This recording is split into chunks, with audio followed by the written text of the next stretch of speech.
Friends, welcome to my channel study with Sakshi. आज मैं आपके लिए ideas and institution in Indian political thought के हैंड रिटन नोट्स लेके आई हूँ। आपको ये वीडियो पसंद आए तो लाइक शेयर सब्सक्राइब ज़रूर करना।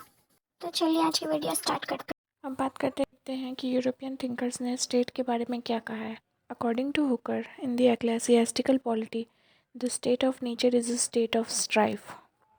फिर स्पिनोजा को लेते हैं। Spinoza also express the opinion in his Tractatus Theologico Politicus that the state of nature is a state of war and a state of the right of might. अब John Stuart Mill, इनका तो नाम आपने सुना ही होगा। John Stuart Mill remarked, "The non-state is thus conceived to be a war of all against all, and anarchy of birds and beasts, and a regime of vultures and harpies.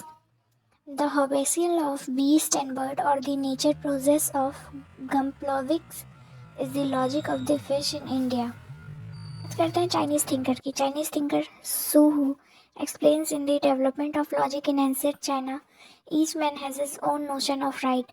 Therefore, one man has one notion of right, two men have two notion of right, and 10 men have conception of right. Will there be consequently each man approves his motion of right and denounces every other's man, so they denounce one another. बात करते हैं Hindu theory of state origin की। Theory of origin of the state by Manu. Manu theory of origin of the state. According to Manu, Lord created the king when there was fear due to chaos in the society. King created by combining the external particles of Indra, Pavan, Yam, Sun, Agni, Varun, Moon and Kuber. He presented a divine theory of political obligation devised to instruct the subjects to obey the king, and goes as far as to claim that even if the king is an infant, he should be respected and revered because he is actually a deity in human form. Protection of subject was considered as the primary duty of the king because that was the reason for his creation. He is expected also to protect all caste and order. He mentioned inflicting punishment to wrongdoers as an important duty of king, considering that the threat of punishment was essential to maintain social order. In return, the subjects were obliged to pay taxes that is used by king for social welfare as well as to build a treasury for difficult times. A king who fails in his debt shall go to hell after death. तो ये हो गई Hindu theory of state origin. अब बात करते हैं important feature of state by Manu. Manu also builds an organic theory of the state. Example, it has 7 limbs with specific function and only each do their job well. Can the state survive and proper? His theory is also referred as Saptang theory as it also includes 7 elements with minor differences from Kautilya. The 7 elements mentioned in Manu Smriti include Lord, Minister, Capital, Rashtra, Treasurer, Army, Ally. In the Manusmriti version of Saptang theory, Fort and Janpad are replaced by Pura and Rashtra, present and organic theory of the state. King is pivotal to the structure. He is the linchpin who maintains the structure and provides all support. Appointment of the minister is one of the central duties of the king.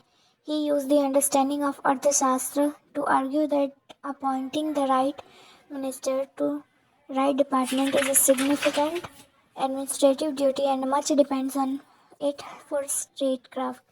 On the subject of appointment, he suggests of 5 criteria: traditions, ability, examination, fulfillment of objective, and test of courage. Manu considered secrecy as essential for statecraft and should consistently test loyalties of his staff. Unlike Kautilya, Manu held on the policy matters. The king should not only hold wider consultants but stresses that even Brahmins should be included in this deliberation. Clearly, he suggested that administrative role of the king could not be fulfilled without the support of Brahmins. Manu also suggested that king should devolve the power effectively, along with providing each department more autonomy and independence. Unlike Kautilya, he also allowed for greater autonomy to core departments like finance and army. In fact, he suggested that king should seek advices on his ministers and listen to them objectively. Manu opined that power had tendency to make people corrupt, So he suggested for constant surveillance of administrative officers. He firmly asserted that king should behave like a father to the public, and as a guardian, he was duty bound to improve the lives of his people. At the same time, he was also expected to be most worried about the interests of the needy and the weak in society, including children and the aged. तो आज के लिए बस इतना ही। ये हमने आधी chapter cover कर ली है, पर हमारी जो मेन टॉपिक है जैसे डिवाइन थ्योरी ऑफ स्टेट है ना, और उसके अलावा मत्स्य न्याय, ये सब अभी बाकी है। ये सब हम अगले वीडियो में करेंगे। तो ये पार्ट 1 था। अगर आपको पसंद आया हो तो आप लाइक और सब्सक्राइब ज़रूर करें और वीडियो को शेयर करें, ताकि वीडियो पे व्यूज़ आए और फिर मैं अगला वीडियो बना सकूँ। तब तक के लिए बाय बाय, टेक केयर।